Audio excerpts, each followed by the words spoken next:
한 동물학자가 코끼리는 가족을 얼마나 오래 기억할까 실험을 했습니다. 코끼리 가족이 있는데 새끼를 낳고 12년 동안 헤어졌습니다. 12년 후에 엄마 코끼리가 있는 방사장에 딸 코끼리 타냐를 데리고 옵니다. 그리고 엄마 코끼리가 오가는 곳에 딸 타냐가 배설을 합니다. 코끼리는 후각이 발달해 있는데요. 과연 엄마 코끼리가 12년 전에 헤어진 딸의 배설물을 기억을 할까? 이 실험을 한 것입니다. 엄마 코끼리가 이름이 포리인데요. 이제 갇혀진 우리에서 나와서 방사장을 거닐다가 똥 무더기를 하나 발견하고 냄새를 맡는 겁니다. 그런데 살짝 스치면서 맡는 게 아니라 자꾸 그 배설물을 맡아보더니 갑자기 흥분을 하고요. 방사장을 뛰어다니는 것을 동물학자가 발견합니다. 그리고 그 방사장에 있는 딸을 찾아가고요. 서로 코를 후비면서 기쁨을 나누는 겁니다. 이 실험을 통해서 동물학자는 코끼리가 후각을 통해서 12년 전에 헤어진 가족도 냄새로 기억을 하고 있다. 인생에는 기억이 주는 힘이 참 크구나. 만일 그 딸의 그 배설물의 냄새를 기억하지 못했다고 하면 그들은 가족으로 만나질 못했을 것입니다. 다음 주는 부활주일인데요. 세례와 성만찬을 합니다. 지난주는 세례에 대해서 말씀을 전했고 오늘은 성만찬에 대해서 말씀을 준비했습니다. 예수님은 성만찬을 하시면서 제자들에게 Remember me, 나를 기념하라 이렇게 말씀합니다. 영어로 Remember me는 나를 기억하라 이런 의미도 있습니다.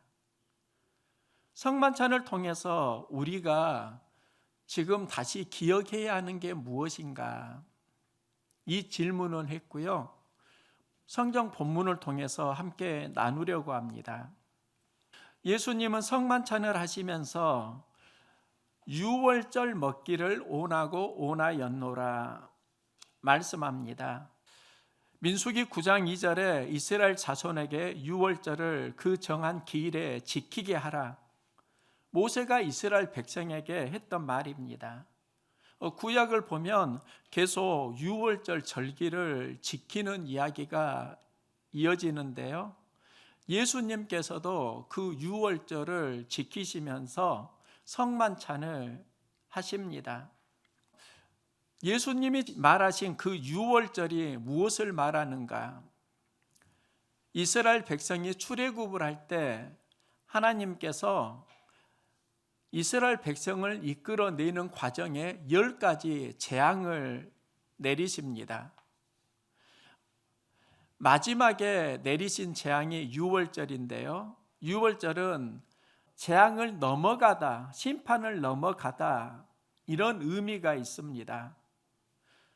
그 유월절은 어린 양의 피가 있으면 재앙이 넘어갑니다. 문설주와 임방에 어린 양의 피를 바르면 하나님이 재앙을 내리실 때 그 집은 피해 가는 겁니다. 여기에서 중요한 게 하나 있는데요. 내가 누구인가? 나는 애굽의 왕이야. 신분이 높아. 나는 많은 것을 알아. 나는 죄가 없어. 선량하게 살았어. 이게 중요한 게 아니라 그 집에 문설주와 임방에 어린 양의 피가 있느냐 없느냐가 중요합니다. 어린 양의 피가 있으면 재앙이 넘어가지만 어린 양의 피가 없으면 장자가 죽임을 당합니다. 유월절에서 전하는 핵심은 내가 누구고 내가 어떻게 살았느냐 이게 아니라 그 집에 어린 양의 피가 있느냐 없느냐입니다. 예수님이 왜 십자가 죽음 앞에서 성만찬을 하시면서 유월절 어린 양을 말씀하시는 걸까요? 예수를 영접하면 죄 사함을 받고 하나님의 자녀로 관계가 회복된다. 이 메시지를 전해 주시는 겁니다. 유월절 재앙을 통해서 이스라엘 백성이 애굽에 나오고 하나님의 백성으로 출발한다고 하면 예수의 십자가 보혈을 통해서 영접하는 자, 곧 그 이름을 믿는 자들에게 하나님 자녀가 되는 권세를 주셨으니 예수를 믿으면 하나님 자녀로 우리가 신분이 회복된다. 성만찬은 우리가 하나님의 자녀임을 회복하고 기억하는 날이라는 겁니다. 예수님은 떡과 포도주를 나누면서 말씀하시는데요. 떡을 가져 감사 기도하시고 떼어 그들에게 주시며 이것은 너희를 위하여 주는 내 몸이라. 너희가 이를 행하여 나를 기념하라. 떡을 떼고 감사 기도하시고 나눠주십니다. 그런데 떡을 내 몸이라고 하십니다. 한자로 식구 개념을 보면 밥식 입구, 밥을 함께 먹는 사람을 의미합니다. 예수님이 떡을 떼시며 이걸 내 몸이라고 하십니다. 내 몸이라는 말씀은 예수님이 이 땅에 말씀으로 오셨다는 겁니다. 떡을 먹으면서 우리는 식구가 되지만 또 우리의 마음이, 우리의 신앙이 말씀을 먹으면 하나님 공동체의 식구가 됩니다. 예수님이 성만찬에서 말씀을 주시고 이걸 해석하면 가족 공동체 회복이라고 할 수 있습니다. 그리스도인은 말씀을 먹고 말씀을 기억하면서 살아가고 이 사람들이 모이는 곳이 성전 교회입니다. 말씀 공동체입니다.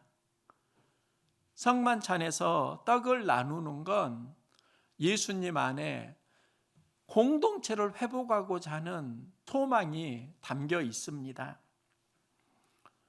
떡을 나누시고 포도주를 나누시는데요.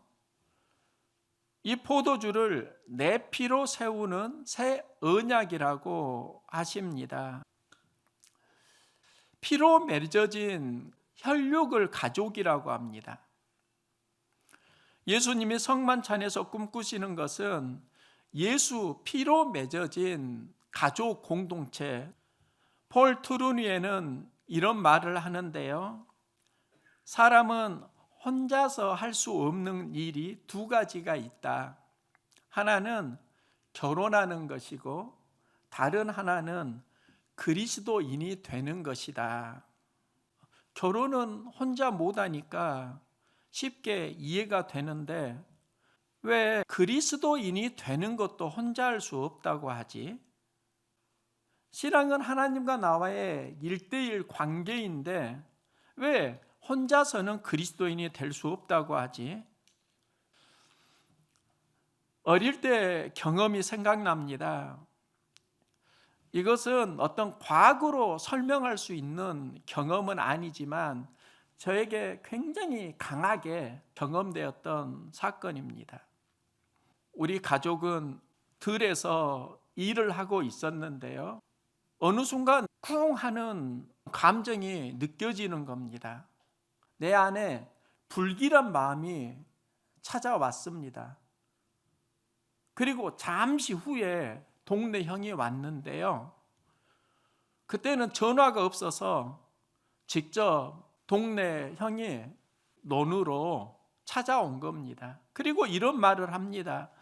아들이 자전거를 타다가 사고가 나서 지금 위급해요. 지금 동네가 난리가 났다는 겁니다. 작은 병원에 가도 안 받으니까 전남대 병원에 가서 급하게 수술을 했던 사건이 있습니다. 다행히 수술 이후에 동생은 회복이 되었는데요. 그때는 사느냐 죽느냐.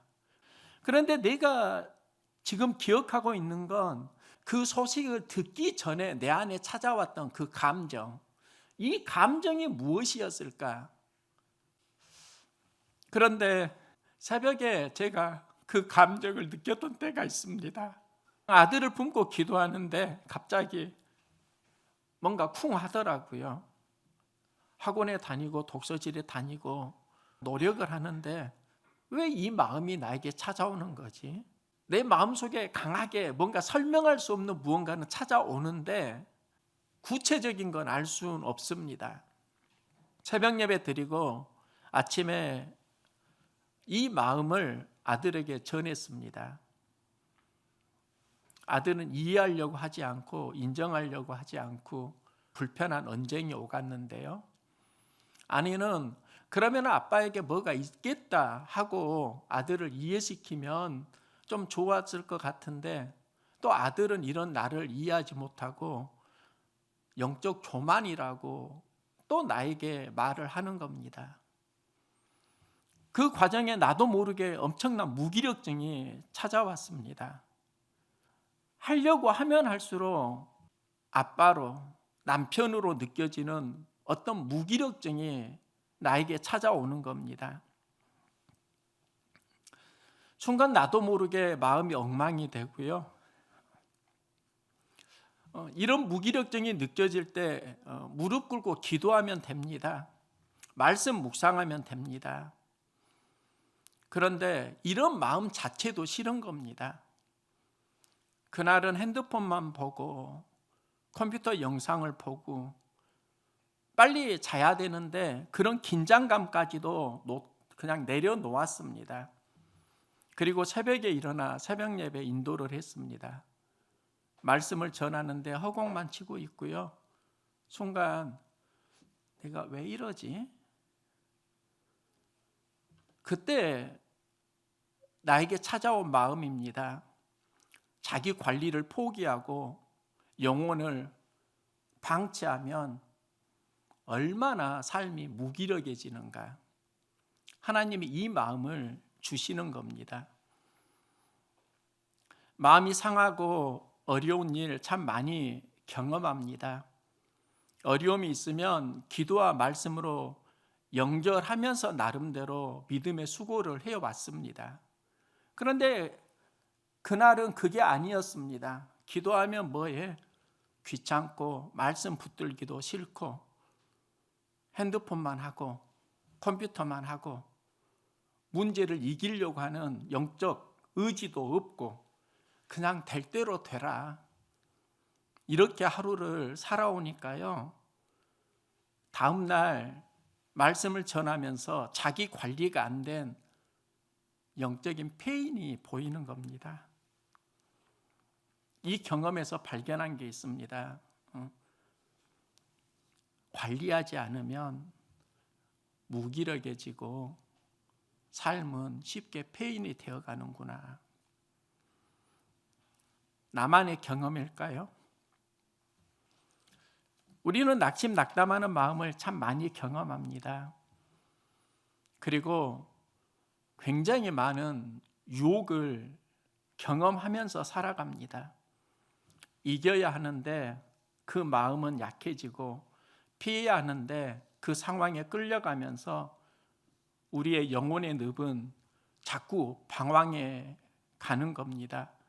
삶은 무기력해집니다. 비전은 사라집니다. 이러면 안 되는데 하면서도 이길 힘이 없습니다. 갈팡질팡 방황하다가 우리의 삶은 어느 순간 폐인처럼 되어갑니다. 보이는 것은 방치하면 그 현상이 바로 보입니다. 그런데 우리 영혼은 그게 아니더라고요. 돌보지 않고 돌봐야 하는 의지가 없고 무기력해지면 삶은 갈팡질팡하게 됩니다. 그날 하루에 내 멋대로의 자유에서 심각한 후유증을 새벽에 경험하고요. 그러면서 제가 했던 질문이 있습니다. 내가 새벽을 깨우지 않았으면 그런 방치된 내 영혼의 상태는 제대로 진단할 수 있었을까? 아마 몰랐을 겁니다. 말씀을 전할 때 말씀이 막히고 기도가 막히고 그러면서 이게 아닌데, 이걸 그 순간에 느낀 겁니다. 내가 새벽을 지키는 것 같지만 새벽이 나를 지키고 내 삶을 보호해 주는구나. 새벽 예배가 힘들고 고달픈 거 사실입니다. 목회를 하면서 새벽 예배에 부담이 있지만 새벽에 기도하면 그때 내 영혼이 보이고요. 회복해야 하는 영혼의 상태가 보이더라고요. 내가 새벽을 깨우는 현실적인 이유가 있습니다. 새벽을 깨울 때 사람이 있어서입니다. 만일 사람이 없다고 하면 제가 목사지만 새벽을 꾸준히 드릴 수 있었을까? 사람이 많진 않지만 지난 10여 년 동안 꾸준히 새벽 예배를 드릴 수 있었던 건 사람이 있어서라는 걸 알았습니다. 섬기는 교회는 다르지만 우리 교회에서 새벽을 깨워준 가족들도 있었고요. 그러면서 새벽에 내 영혼의 여러 모습이 보이고 또 새벽에 예배를 드리면서 내 영혼이 다시 깨어나는 이런 경험, 이게 공동체의 힘이더라고요. 예수님이 나를 기념하라 말씀하시는데요.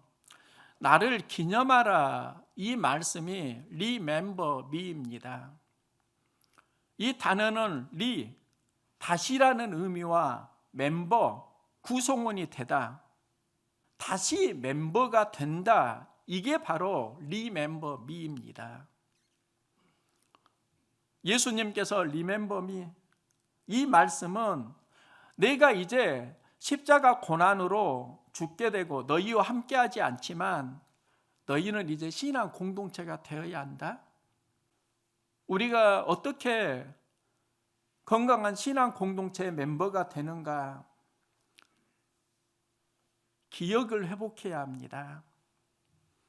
예수를 기억할 때 예수의 공동체가 되고, 예수를 떠나고 내가 다른 걸 기억하게 되면 그 기억하는 것에 우리의 삶이 따라갑니다. 기억이 건강해질 때 삶이 건강해지고, 기억을 회복할 때 삶을 회복합니다. 예수님이 나를 기념하라, 이 말씀은요, 너의 기억 속에 무엇을 기억해야 하는가에 대한 도전이기도 합니다. 상황 속에서 무엇을 기억하고 있니? 그 상황이 주는 낙심과 낙담, 상처, 아픔, 그걸 묵상하고 거기에 사는 삶이 아니라 그 상황 속에서 나를 기억해. 내가 어떻게 그 상황을 예수님은 이겨왔는지 그걸 기억하란 말이야. 이 말씀을 하시는 겁니다. 상황 속에서 우리의 기억이 건강해질 때 삶이 건강해집니다. 예수님 십자가에 달리시기 전에 성만찬을 하시고요, 이제 제자들의 발을 씻겨 주십니다. 세족식을 하십니다. 예수님은 발을 씻겨주면서 말씀합니다. 내가 너희에게 행한 것 같이 너희도 행하게 하려 하여 본을 보였노라. 전에 세족식에서 예수님의 섬김을 기억하고 우리도 섬기는 삶을 살아가자, 이 마음으로 세족식을 기억을 했습니다. 그보다 더 중요한 메시지 하나가 있더라고요. 세족식을 행하시기 전에 요한은 유월절 전에 예수께서 자기가 세상을 떠나 아버지께로 돌아가실 때가 이른 줄 아시고 이 사람들을 사랑하시되 끝까지 사랑하시니라. 끝까지 사랑하시니라. 예수님이 품은 마음을 기억해야 되겠더라고요.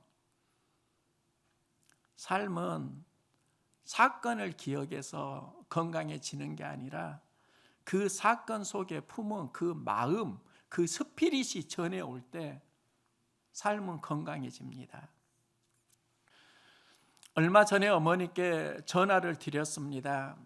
그냥 안부 전화인데요. 어머니가 지금 배 수정을 하려고 하시는 그걸 들으면서 저도 어렸을 때 시골에서 배 수정을 했던 그 기억이 떠오르더라고요. 배꽃에다 꽃가루를 뿌려주는데요. 이때 장비를 사용합니다. 그 이름을 모르겠습니다. 총처럼 생겼는데 방아쇠를 당기면은요, 삐리리리 돌면서 꽃가루가 나오고 수정을 합니다. 수정을 할 때 거의 몇 초마다 방아쇠를 당기면은요, 그 삐리리리 소리를 하루 종일 하면 수천 번을 듣는 겁니다. 수천 번 동일한 소리를 계속 들으면서 삐리리리, 삐리리리, 삐리리리 이렇게 들으면서 일을 하는데 나중에 다른 소리가 나는 겁니다. 시간이 지나고 몸이 지칠 때 그 총소리가 이렇게 말하더라고요. 짜증나지, 짜증나지, 짜증나지. 두덜두덜, 두덜두덜, 두덜두덜. 그러면은 내 안에서 힘이 드네, 힘이 드네, 힘이 드네. 내가 생각하는 대로 그 소리가 들려오는 걸 보고 참 신기했습니다. 그래서 하나님 말씀 묵상했습니다. 하나님 말씀을 묵상하니까요, 또 다른 소리가 나에게 들려옵니다. 힘을 내라, 힘을 내라, 힘을 내라. 사랑해요, 사랑해요, 사랑해요. 같은 소리가 다르게 들리는 경험을 했습니다. 왜 다르게 들리지? 내 마음에 무엇을 품느냐에 따라 소리는 다르게 해석이 되었습니다. 우리 삶의 사건을 만날 때 그 사건 속에서 너는 무엇을 기억해? 그 기억에서 해석이 달라지고 그 해석에서 감정과 행동이 달라진다는 겁니다. 고난주간 생각나는 말씀이 있는데요. 아버지여, 이 산을 내게서 옮기시옵소서. 그러나 내 원대로 마옵시고 아버지 원대로 하옵소서. 제가 청년 시절에 힘들고 부담스러운 일이 참 많았습니다. 주일학교 교사로 섬길 때는 율동이 부담이었습니다. 신학생으로 설교도 부담이었습니다. 찬양을 인도하는 것도 부담이었고요. 어떤 때는 대표 기도하는 것도 부담이었습니다. 피하고 싶은 마음입니다. 그런데 예수님, 내 원대로 마옵시고 아버지 원대로 하옵소서. 그러면 하나님, 내 마음이 무엇이고 하나님 주시는 마음이 무엇이에요? 내가 너에게 주고자 하는 마음은 도전이구나. 어렵다고 피하지 말고 도전하는 마음으로 살아가렴. 제가 청년 시절에 이 말씀을 만나면서 살아왔고요. 부담을 느낄 때면 도전으로 이 마음으로 성장을 해왔습니다. 지금 생각하니까 주님을 기억할 때 경험하는 능력입니다. 주님을 기억하면은요, 부담 마음이 도전 마음으로 바뀌고 도전 마음을 품으면 상황을 해석하는 에너지가 달라집니다. 예수님이 나를 기념하라 하시는 말씀이 무엇일까요? 너의 상황 속에서 예수를 기억하면 힘이 달라진다는 겁니다. 공동체가 회복된다는 겁니다. 예수님이 품은 사랑 감정을 기억하며 살아갈 수 있기를 소망합니다. 예수님이 우리를 사랑하신다고요. 신앙 공동체는 사랑 감정을 가지고 예수님을 기억하는 사람들이 모이게 될 때 회복이 됩니다. 우리는 예수님을 기억할 때 방치된 내 영혼의 상태가 드러나기도 합니다. 예수님은 제자들에게 나를 기념하라, 나를 기념하면 내가 살아갈 때 길을 열어준다. 너의 힘으로 안 돼. 너의 혼자 안 돼. 네 감정으로 안 돼. 나를 기억해. 지금 우리에게 무엇이 없는가? 상황에 대해서 갈팡질팡 끌려가는데 예수를 집중해서 기어가는 생각의 끈기가 우리에게 사라지고 있는 것 아닐까요? 예수를 묵상하려고 하면 다른 게 너무나 많고요. 또 우리를 편하게 유혹하는 게 너무나 많고요. 그래서 예수님이 주님이 아니라 예수님이 손님일 수도 있고, 예수님의 부재 속에서 우리가 살아가다 보니까 실은 꿈은 사라지고 죄는 자꾸 깊어지고 갈팡질팡 자기 관리가 안 된 영혼의 상태, 이게 우리들의 이야기 아닌가요? 우리가 힘들고 어려울 때 예수를 기억할 수 있기를 소망합니다. 예수님이 새 힘과 은혜를 주십니다. 예수님이 성찬식을 행하면서 공동체를 회복하기 원하시고요. 그 공동체를 회복하는 그 힘이 무엇인가? Remember me. 무엇을 기억하고 있니? 말씀 기억하고 있니? 말씀 기억하고 말씀을 따라서 살아가고 있니? 이 도전을 우리에게 주시는 겁니다. 우리에게 여러 소리가 들리는데요, 하나님 말씀이 들리고 예수께서 나를 위해 행하신 그 일을 기억하고 하나님의 자녀로 어울리는 삶을 함께 살아갈 수 있기를 소망합니다.